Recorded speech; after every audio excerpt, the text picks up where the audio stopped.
There are words that don't just change a relationship, they detonate it.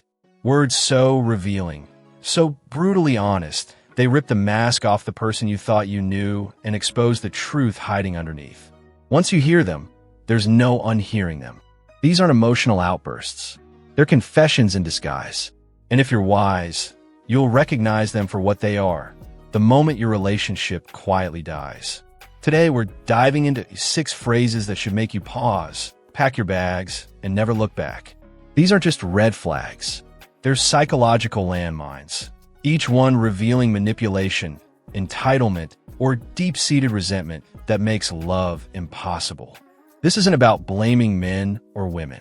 It's about understanding human nature and how words can expose the truth faster than any argument ever could. Because here's the hard reality. When someone shows you who they are through their words, believe them the first time. Let's start with the first phrase that should end any relationship instantly. You owe me. Not, I need your help. Not, can you support me? But you owe me. That single phrase transforms love into labor, affection into debt, and connection into a contract. When someone says this, they're not expressing vulnerability. They're announcing ownership. Your time, your energy, your life, all viewed as currency in their emotional economy. I once worked with a man whose partner had mastered this manipulation. You owe me a better life because I gave you kids.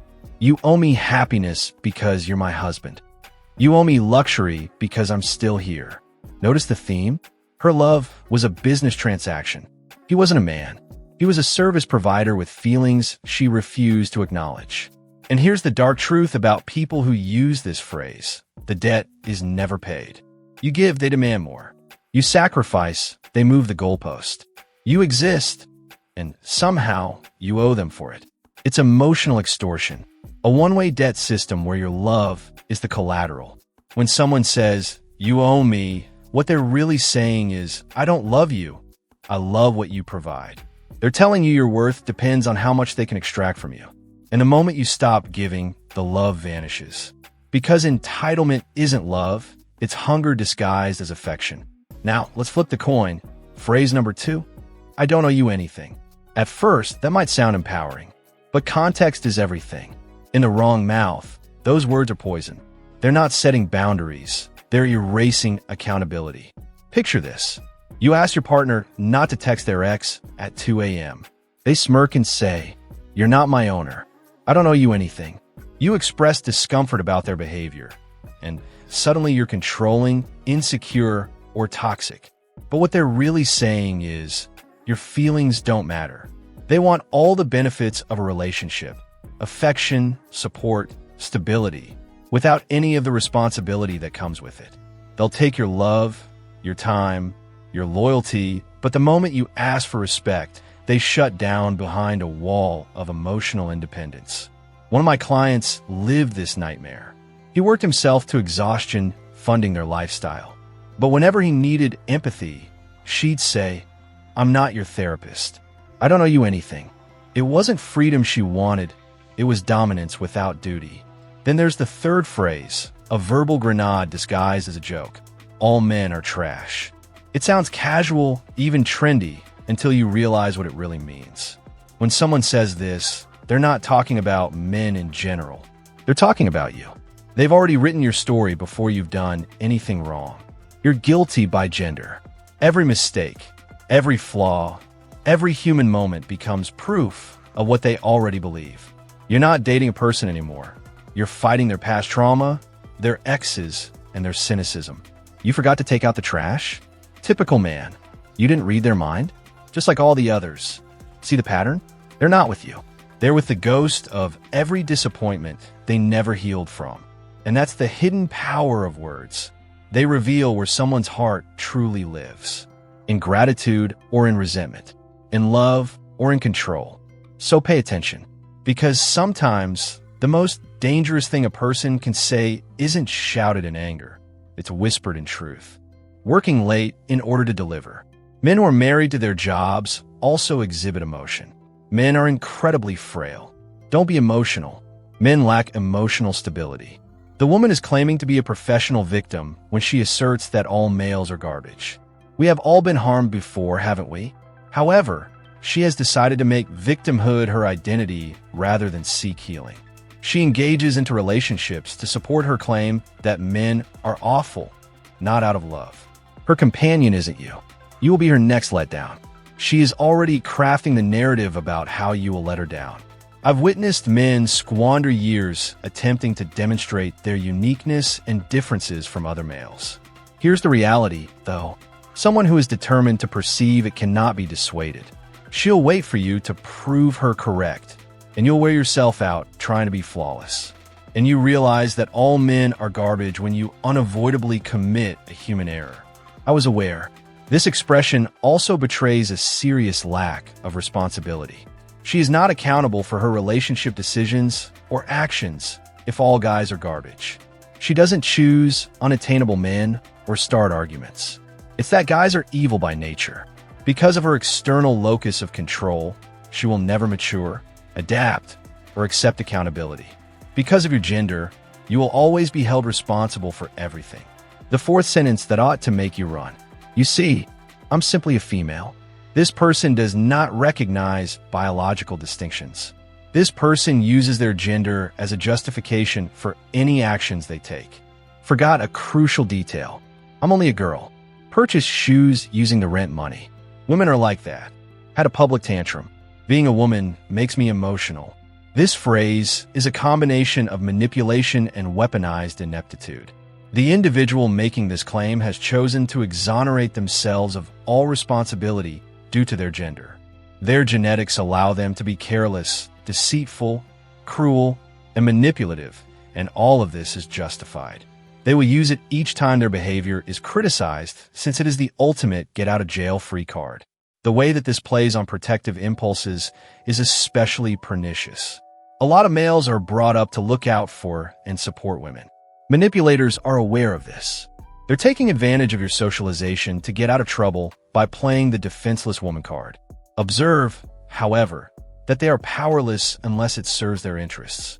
They suddenly become quite capable when it comes to making judgments that benefit them or making demands. Someone I knew had a partner who was always using this.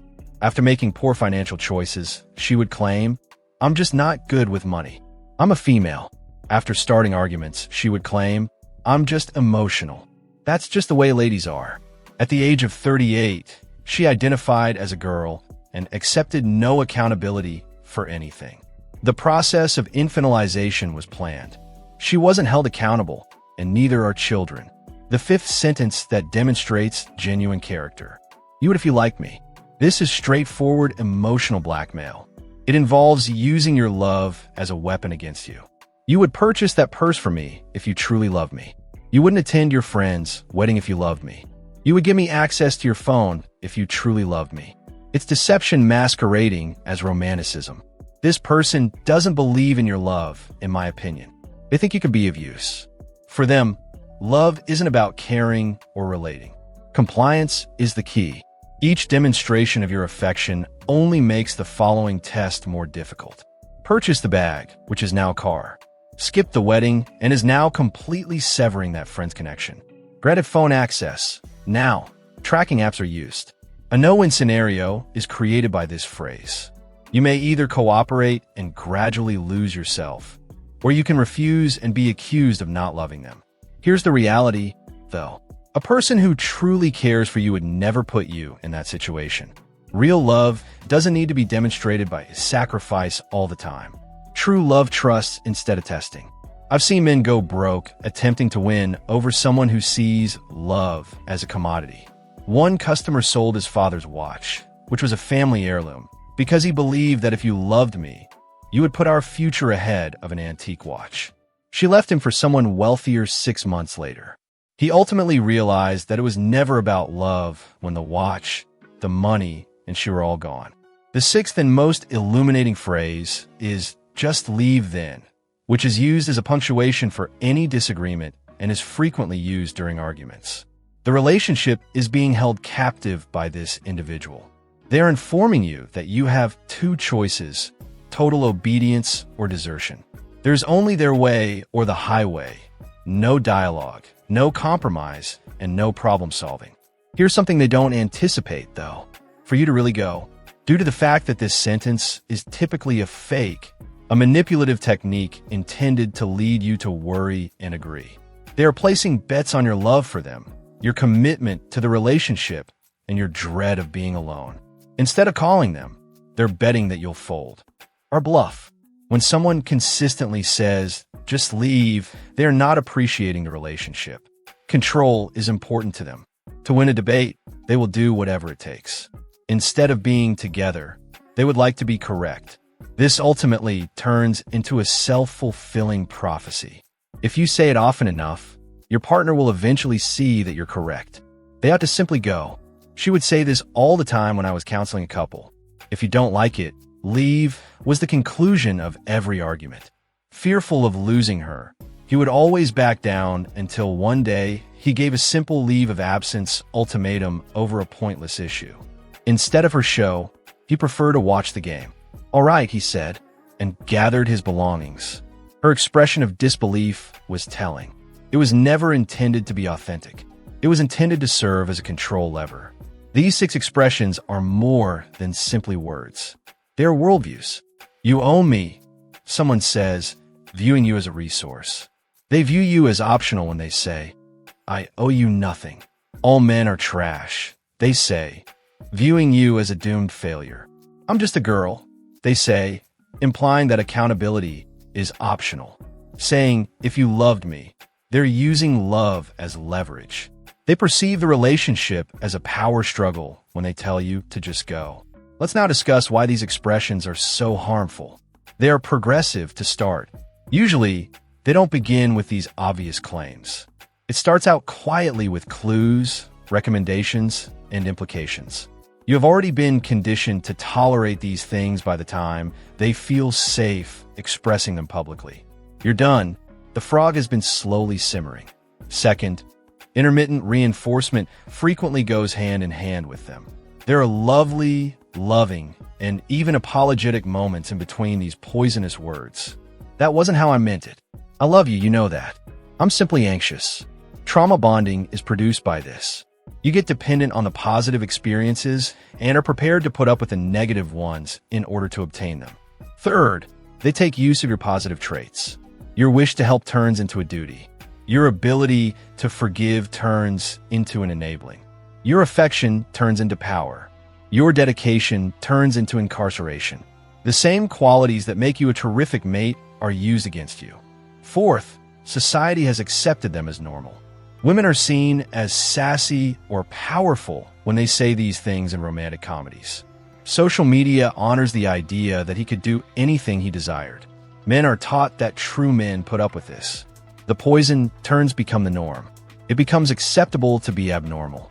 This is the true definition of healthy communication. Thus, you are able to identify the difference. Healthy partners communicate their needs without imposing duties on one another. I would truly love it if they respected your boundaries and didn't act as like you owed me anything. I don't owe you anything. I just need some space. They view you as a unique person rather than as a gender stereotype. Regardless of gender, responsible partners take responsibility for their actions. Men are not like that. They don't hide behind it. They show their love by acting consistently rather than by testing it all the time. Rather than threatening to leave, they resolve issues together. They elevate you instead of depressing you. Here's what you should know if you recognize these terms in your relationship. This has nothing to do with communication issues. This has nothing to do with conditions or stress. This has nothing to do with being more understanding or loving more. This is about incompatibility and basic disrespect that cannot be forgiven. The individual who is speaking these things has expressed their actual opinion of you. As a resource, a partner, a position, a person, a utility, and not an individual. And if someone doesn't appreciate you at their core, no amount of couples counseling can change that. A person who believes you are beneath them cannot be negotiated with. Men have wasted decades attempting to prove themselves to people who had already determined they were unworthy, in my experience. They put in more effort. You still have more to pay me. If you truly loved me, they would have been more romantic. They sacrificed everything. I owe you nothing because of that. The goalposts don't simply shift. You will pursue them till you pass out since they are on wheels. This is the harsh reality. When someone says these things, they're not requesting that you improve. They are telling you that you will never be sufficient. They aren't communicating their needs. They're showing disdain. They aren't establishing a bond. Domination is being established by them. Furthermore, you cannot have a positive relationship with someone who thinks less of you. The way these relationships terminate is the saddest part. Your spirit will slowly die, not with the dramatic battle you may anticipate. You give up voicing your thoughts since all men have poor ideas. I owe you nothing, therefore you cease to have wants. You lose faith in yourself since you would be different if you liked me. You turn into a shadow of your former self. After hearing these phrases for years, I've witnessed successful, self-assured men become completely shelled out. Asses.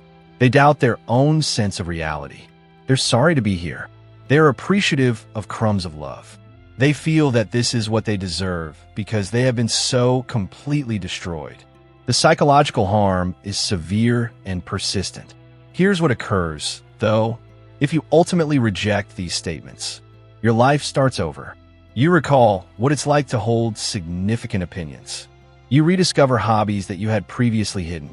You mend friendships that have been damaged. You discover tranquility you didn't know existed. You come to the realization that spending time alone is far superior to spending time with someone who makes you feel smaller. This is a wake-up call for individuals who are still stuck in relationships with those who say these things. It doesn't improve. They remain constant. The words get harsher, more frequent, and more damaging. Love is not what you're going through. It's a battle of the mind, and not playing is the only way to win. Give up attempting to show that you are unique among males. Give up attempting to gain simple respect. Give up taking responsibility for someone else's lack of accountability. Don't allow somebody to turn your love into a weapon against you. Don't negotiate with terrorists who are emotionally unstable. Simply stop. These expressions don't call for modifications. They are war statements. Think of it as a gift if the person you're dating says any of these things right away. Before you become really involved, they made themselves known. Walk away after thanking them for revealing their true selves. Avoid arguing. Don't try to convince them otherwise. Don't disprove them. Simply go. The only answer these phrases deserve is your departure. I understand that leaving seems unachievable to many who have heard these expressions for years. You've been indoctrinated to think that relationships are like this, that you deserve this treatment, and that you are incapable of doing better. However, that is the abuse speaking, not the truth. Some people would never even consider speaking these things to someone they profess they love. The common history, the children, and the financial entanglements. Staying tells your kids that this is how relationships work, even though I realize these feel like chains. Remaining lets your friends know that you accept this. Staying lets you know how much you're worth. Even when leaving costs everything, the cost of staying is always greater than the cost of leaving. This is what I want you to know. These expressions are not errors or misinterpretations. They are options. The individual who is saying them is choosing to denigrate you, to control you, to treat you disrespectfully, and they are relying on you to accept it. It is up to you to decide not to. There will always be disagreements in relationships, but not all of them entail these harmful words. While everyone gets upset, not everyone uses gender, love, or duty as weapons. Although everyone has needs, not everyone assumes responsibility for them. The fundamental respect is what distinguishes damaging from challenging. These words demonstrate that it doesn't. You should have a spouse who communicates their wants without making them feel obligated. Someone upholds their independence while acknowledging your significance. Who accepts responsibility for their acts. Who demonstrates love via constancy rather than trials. Who resolves conflicts amicably rather than by threatening to leave you. And who views you as an individual rather than a gender stereotype. This is your reflection if you are the one uttering these words. You're abusing people. Your significant other is worthy of better. You're acting entitled. Your manipulation is obvious. Your disdain is clear. Either let your partner to find someone who won't verbally abuse them, or get real therapy to alter these tendencies. These expressions must no longer become commonplace. We must cease acting as though males must put up with disrespect in order to be true men, or that emotional manipulation is simply the nature of women. Toxic behavior should no longer be hailed as empowering. We must acknowledge that in any relationship, respect is the bare minimum, not the most. You're not overreacting to these phrases, in case you were wondering. You are right to suspect that anything is amiss. Your mind identifying danger is what causes that bad feeling when you hear these words. Your self-preservation is attempting to save you when you feel the impulse to flee. Pay attention to it. Your gut is aware of what your heart is attempting to suppress. It takes time to get over relationships with people who say these things. You'll have to rediscover your value. You must keep in mind that your requirements are important. You must realize that love doesn't always need to be demonstrated or reciprocated. Recovery is possible, but you'll need to understand that respect is commonplace rather than extraordinary. It's worth it to live on the other side. Quit offering justifications for what people say. It is not justified by their stress. Their history does not justify it. Their feelings don't support it. It is not permitted by their gender. These expressions are never appropriate in a relationship that is healthy. They are constantly destructive and poisonous. I've never been forgiven. The bottom line is as follows. Words count. They disclose ideas that disclose convictions that disclose personality. People think you are their servant when they tell you that you owe them money. I don't owe you anything, they say, implying that you are unimportant. They think you're predestined trash when they declare that all guys are trash. These aren't ways of communicating. They are revelations of character. You only have one life. You aren't accessible for someone who wouldn't even consider saying these things if you spend every day with someone who does. You may be growing and healing every moment you waste by agreeing to these statements, living contentedly by yourself or with someone who respects you. Argument or rage are not the best reactions to these statements. It's not there. If someone says you owe them money, don't argue with them. If someone claims they owe you nothing, don't engage in negotiations. Avoid defending yourself against someone who has already established your guilt. If someone is hiding behind their gender, don't explain yourself to them. Don't show love to someone who uses it as a weapon. Avoid staying with someone who makes threats of leaving you. Simply go. Keep this in mind. These are not the words of someone who genuinely loves you. They will never treat you like a test subject, a stereotype, an option, or a deter. They will never take your relationship hostage or turn your love against you. They won't ever give you the impression that loving them is a skill you're lacking. These 6 expressions are more than just warning signs. They are obituaries of relationships. They serve as the grave of love, the funeral of partnership, and the death certificate of respect. After they are stated, a fundamental flaw that cannot be repaired occurs.